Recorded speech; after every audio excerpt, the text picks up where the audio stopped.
following is a timeline demonstrating when and how a private central banking cartel got control of the government, the people, and the assets of the United States. Each fact is supported by official sources. Source documents are available at www.anticorruptionsociety.com under the tab Source Documents. 1913. With the passage of the Federal Reserve Act, a private foreign banking cartel was made the fiscal agent of the United States. Source document, Representative McFadden, Congressional Record, June 19. The Federal Reserve Act passed in 1913, as she described, I believe, it established these fiscal agents.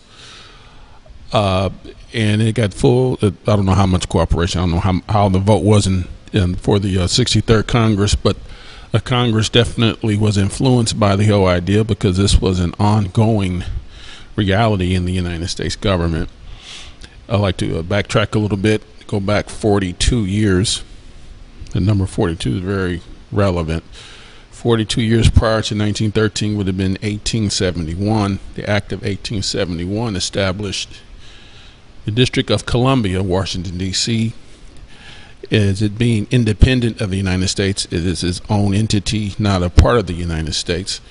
And the United States Corporation was actually started during this period of time, 1871, but it was not done in perpetuity, as you will hear that word used later. It was not an endless annuity, using these financial terms. It had a limit to it, obviously, and I believe this is why the Federal Reserve Act was important for this eventually incorporating of the United States in a permanent sense. I will continue on here and allow this narrator to go to this next section coming up. From the website of the Federal Reserve Bank of New York, quote, "The entry of the United States into World War I added to the responsibilities of the young Federal Reserve Bank. It helped finance U.S. military expenditures by becoming the fiscal agent of the federal government." 1920. Congress handed the U.S. Treasury over to the same private banking cartel via the Independent Treasury Act. Source document, Independent Treasury Act, 1920. 1921. The Council on Foreign Relations was founded to direct the media. Paul Warburg was its first director. Warburg also drafted the Federal Reserve Act and became the Fed's first governor. Paul Warburg was an agent for the Rothschilds banking dynasty. 1925. The United States Corporation Company was chartered in perpetuity in Florida by its fiscal agent. Source document, Articles of Incorporation, United States Corporation Company. This company was created without the approval of Congress, nor the knowledge and authority of the American people. Note, in 1925, the Federal Reserve Bank of New York had offices on Cedar Street and on Broadway, both cited in the Articles of Incorporation. Source document, Articles of Incorporation, United States Corporation Company. The United States Corporation Company created a maximum of 100 shares of stock. Source document, Articles of Incorporation, United States Corporation Company. The Articles of Incorporation revealed the names of 3 individuals who held only 5 shares. The other shareholders were not identified. 1920s. The U.S. Treasury was raided by the private Federal Reserve Bank, who then caused the Great Depression and bankrupted the United States Corporation Company. Source document, Representative Lewis McFadden. Congressional Record, June 1932. Okay, Congress handing over the U.S. Treasury to the same private banking cartel, as she stated here, through the Independent Treasury Act. making our Treasury independent. Not funny, but we go back to, I want to backtrack, go back to 1846, which was, I believe, I'm going to admit, I don't know a whole lot of details on these acts that happened way back. I'm not a expert historian on these things, but just doing enough study on Wikipedia. The first Independent Treasury Act, well, at least this one, at least in 1846, is very relevant. It's Treasury Act 1846. It functioned until the early 20th century when the Federal Reserve System replaced it. So again, the steps of the United States of America, the steps of incorporating it happened long before. The beginning steps were long before the final Independent Treasury Act of 1920, which again involved these banking cartels, the 8 elite families. And then in 1921, the CFR, the Council on Foreign Relations, was founded to direct the media, in other words, to coerce the individuals who were paying attention to the media, no doubt newspapers or whatever local announcements that would be made, to more or less program them into going along with this activity involving the banks. And of course, one of the founders, she singled out Paul Warburg, I should say, for a reason. There's other founders of the CFR. Perhaps Warburg was the real power behind the throne of amongst these founders. He was also vice chair on the Federal Reserve. There's his years of service there. He helped charter the Federal Reserve Act. So this man basically hands involved in establishing Federal Reserve, power behind the Independent Treasury Act, being a part of the CFR, leading up to the incorporation in 1925, the U.S.A.Inc. officially being founded in Florida. She gives these different offices in New York and all that.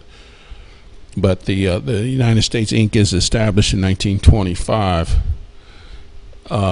And no doubt these members, these founders, and these members of these elite families, the banking cartel was directly behind this event in order to set up this very powerful corporation, most powerful corporation on earth, on the face of the earth, and then with the intention of raiding it being overflowing with assets, no doubt, just sitting there for the taking. And it was raided, causing a depression purposely, in my opinion, and sending its citizens into a status of collateral. Another thing to keep in mind, the Independent Treasury Act of 1920 came just on the heels of a worldwide pandemic, the Spanish flu, which occurred, I guess, during 1918 or 1917 to 1920s, in that time frame.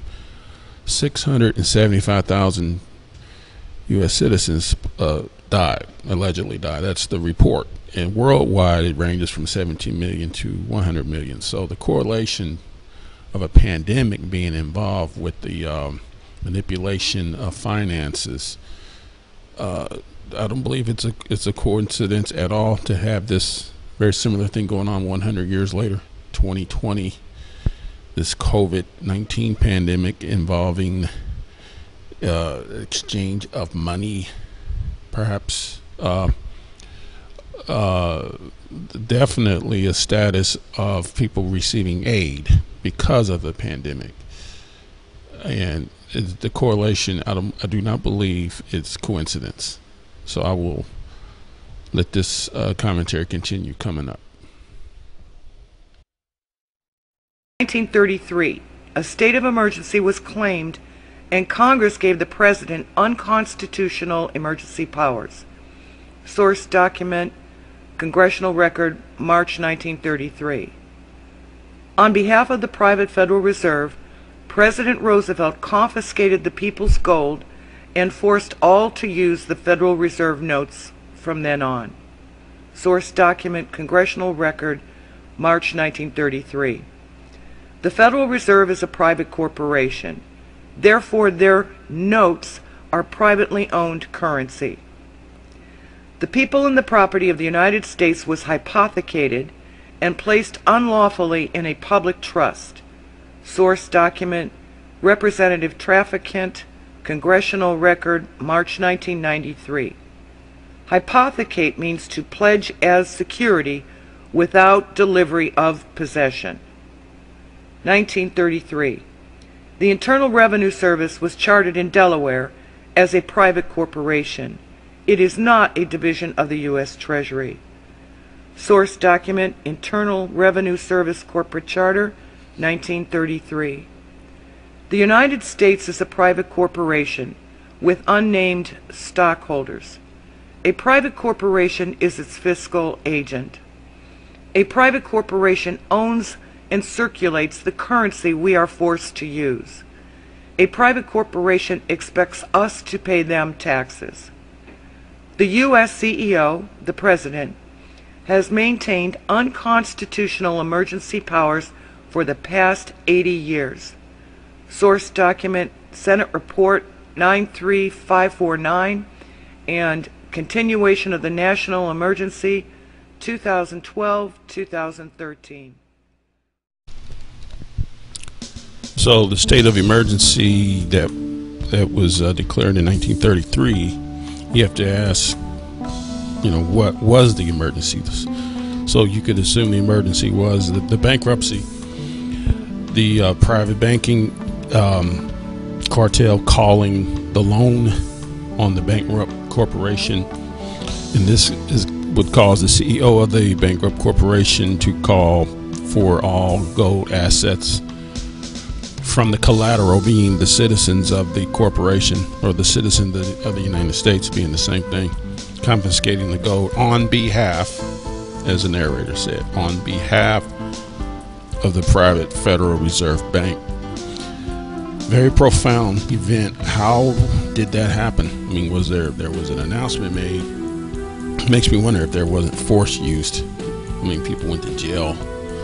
Perhaps people may have died over the situation of giving up their gold to the president, who received these emergency powers. So he was acting in absolute power. He was acting as a dictator due to the emergency power, in which was, as it was stated, unlawfully given because of this emergency of the calling of the loan.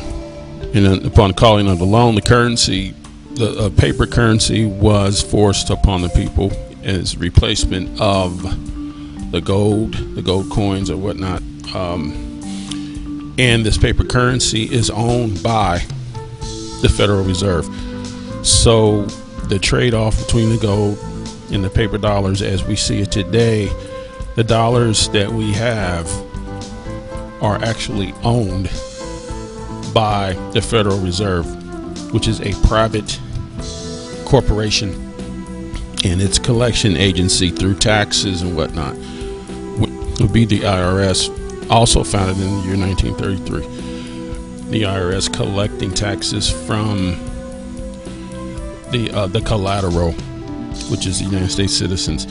The IRS also being a private corporation, not a part of the U.S. government. Quite a profound situation I'm describing here, and this is reality. So with the dollars, with the currency being owned, literally owned by the Federal Reserve, the dollars can be recalled at any time. It doesn't matter what was earned by the citizens as far as your business, as far as hours put in. All that counts as the collateral. So it seems like we're on the brink of that here in 2020, although they're freely giving away dollars under the guise of aid due to lost jobs. But anyone who's paying attention to this scenario in 2020 has to assume that they can only do this for so long, as far as, just giving out this aid and being in a state of bankruptcy at the same time. And the narrator also said the people and the property of the U.S.Inc. was hypothecated, meaning the people were pledged as security without delivery of possession. So we are security. This is another word for collateral, or also another word for slaves. This is modern day slavery under the guise of freedom, constitutional amendments and whatnot, Bill of Rights, given the impression of freedom, given the citizens a leg to stand on, basically to keep us in a state of a delusion. Basically, I don't want to sound too blatant and flippant about this, but this is the reality. In these documents, this lady is giving source documents. You're looking all, she did her work. I'm using her information and just elaborating on her comments, and like I said, the source documents are online. There's no excuse for anyone not to know this. Senate Report 93549, 1973 Emergency Powers Statutes is describing, in order to maintain dictatorial control, the United States needs to declare a state of emergency annually. And this is ongoing. This has been going on for 80 years. James Traficant touched on it. I'm not going to read through that. That's been touched on by many people. Just briefly, the receivers of the United States bankruptcy are the international bankers via the United Nations, the World Bank, and the International Monetary Fund. All United States offices, officials, departments are now operating within a de facto status in name only under emergency war power. So this is why the Senate Report 93549 is very critical.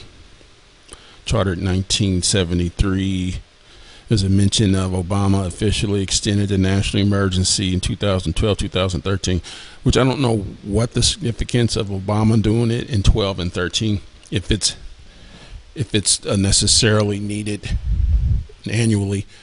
I'm not sure why 2012 and 2013 were special years, but this event of COVID-19 definitely qualifies as a national declaration of a national emergency. This one's a little bit different, and to me it just signifies what happened 100 years ago. It's symbolic, I should say. It's symbolic of what happened in 1920 during the pandemic. Independent Treasury was chartered. There's a pandemic now. There's definitely an issue of money right now. Jobs are either completely lost or suspended. The economy is basically on hold. People are jobless and receiving benefits from the government as to further put us in debt. So it's obviously we're going the wrong direction. So I don't know if anyone's ever been through a bankruptcy listening to this video, but part of the process is where a bankruptcy lawyer will tell a person who's declared bankruptcy to liquidate, get rid of your cash, spend your cash before the whole thing is settled in court. They want you to get rid of your cash. So it's a definite parallel with the giving away of money to help citizens. I mean, it's helping us as far as the way things stand. But there's this talk of a reset, all the language of reset in 2021, or even by as early as the fall of 2020, just being mid-July of 2020. This is all biblical. The biblical prophecies are being fulfilled. I do believe this is the second horse. This is the red horse, being from Revelation chapter 6. Okay, so we're in the midst of that. Definitely the period of the beginning of sorrows, I believe, is coming to completion. And I will wrap this up by giving this short clip of Jim Traficant, just portions of his famous Senate address from March of 1993, and I will edit it. I'll just give excerpts and pay close attention to the last statement as I close it out. His last statement regarding following the budget. You know, the budget that was proposed in 1993, as they do annually. I'm not sure if they still even vote on the budget anymore, but we're voting on the budget 1993, and his concern was staying within the budget, staying within the spending dollars that really aren't in existence, trying to stay within the guidelines. Of course, we all know that doesn't happen in the U.S. government. By design, a bankrupt entity is actually encouraged to continue to spend. But in this scenario, as the United States corporation carries out this process, it's quite bizarre to witness it. And as Trafficking puts it, this is a restructuring of the world's largest bankrupt entity. And I'll let this play, and I will close it out. California. Mr. Speaker, for purposes of debate only, I yield 5 minutes to the gentleman from Ohio, Mr. Trafficking. The gentleman from Ohio is recognized for 5 minutes without objection. We are here now in Chapter 11. Members of Congress are official trustees presiding over the greatest reorganization of any bankrupt entity in world history, the U.S. government. We are setting forth, hopefully, a blueprint for our future. There are some that say it's a coroner's report that will lead to our demise. I'm going to support the rule. I'm not sure yet if I will support this budget. I want to hear an awful lot more, not being a member of the committee, and I'm not going to vote for things I don't understand or don't like. But let there be no mistakes. And I want to say this to the members. We may talk about taxing the rich, but the rich people have already taken their companies and their jobs out of America. Be careful that the rich people don't take their money out of America, because the government already raises our kids, defends our families, educates our kids, feeds our kids, houses our kids, and the government is doing a very poor job of it. I think mom and dad would be better utilized there once again. So I'm going to listen to this. I don't know if I'll vote for this budget. Finally, I don't know if the budget makes one damn bit of difference, because we waive it all the time, and I don't think we've ever followed it. I think we've got an excellent chairman that worked hard. If we're going to have a budget, we should follow it. If not, we once again as members waste both our time and the people's time. Let me say this just in closing. Today's not the mother of all debates and the mother of all decisions. When that tax package comes, you will have the mother of all votes on the floor. And let me say this. I'm not for voting any more taxes on the back of the American people, because I believe the tax of 1990 put us right here today. And I am very concerned about the tax packages being discussed in this Congress. I'm one Democrat that believes we should stimulate the private sector. We already have more government jobs than factory jobs, and I think that's an indictment on our Congress. One basic tenet of this Constitution: life, liberty, and pursuit of happiness. And there can be no life, liberty, or pursuit of happiness in America without a job. And I'd like to see the mother of all debates center around the jobs bill. Yield back to Bells.